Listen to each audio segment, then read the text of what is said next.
আপনি যদি পাহাড় এবং সমুদ্র দুটোই ভালোবাসেন আর পাহাড়ের চূড়া থেকে সমুদ্র দেখতে ভীষণ পছন্দ করেন, তাহলে আপনাকে স্বাগত জানাচ্ছি ওয়েলকাম টু পাহাড়ের চূড়ায় বসে যখন নিচে সমুদ্রটাকে দেখছিলাম, তখন মনে হচ্ছিল পৃথিবীটা যেন একটু ধীরে চলছে। বাতাসের শব্দ, দূরের ঢেউ আর সেই বিশাল নীল দিগন্ত সব মিলিয়ে এক অদ্ভুত শান্তি। আসলে কিছু জায়গা আছে যেখানে যাওয়ার আগে মনে হয় শুধু একটা ট্রিপ হবে, কিন্তু ফেরার সময় বুঝি সঙ্গে করে কিছু স্মৃতিও নিয়ে ফিরছি। ওয়েলস আসার পরে আসলে আমার কাছে ঠিক এমনটাই হয়েছে। ওল্ডহাম থেকে 1 ঘন্টা 50 মিনিট ড্রাইভ করে আমরা প্রথমেই পৌঁছে গিয়েছিলাম ওয়েলসের লান্ডিডনো পিয়ার দেখতে। তারপর মেরিন ড্রাইভের রাস্তায় গাড়ি নিয়ে বের হলাম। এমন কিছু রাস্তা থাকে যেখানে গন্তব্যের চেয়ে পথটাই বেশি সুন্দর।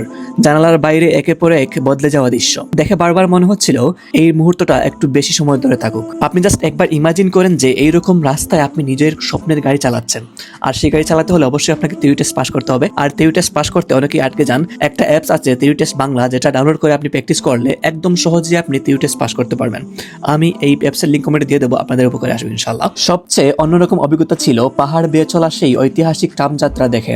আপনি যদি দ্য গ্রেট অর্মি ট্রামওয়ে চড়ে যখন ধীরে ধীরে পাহাড়ের আরো উপরে উঠবেন, তখন নিচের শহর, সমুদ্র আর আকাশ দেখতে পারবেন মিশে যাচ্ছে চোখের সামনেই। আপনার কাছে তখন মনে হবে আমি শুধু পাহাড়ের চূড়ার দিকে নয়, সময়েরও অনেক পেছনে ফিরে যাচ্ছি। শত বছরের পুরনো এই যাত্রাপথ আজও মানুষের বিস্ময় জাগিয়ে রাখে। অতঃপর ইতিহাসের খুঁজে ঘুরে দেখলাম কনওয়ে ক্যাসল। শত শত বছর পেরিয়ে গেলেও পাথরের দেয়ালগুলো যেন এখনো অনেক গল্প লুকিয়ে রেখেছে।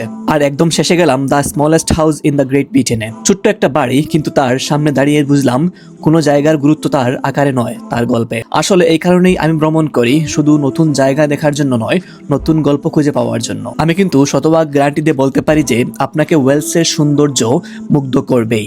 এখানের পাহাড়, সমুদ্র, ক্যাসল যা কিছুই আছে সবকিছু তাদের নিজস্ব সৌন্দর্য প্রদর্শন করে যাচ্ছে মানুষের কাছে।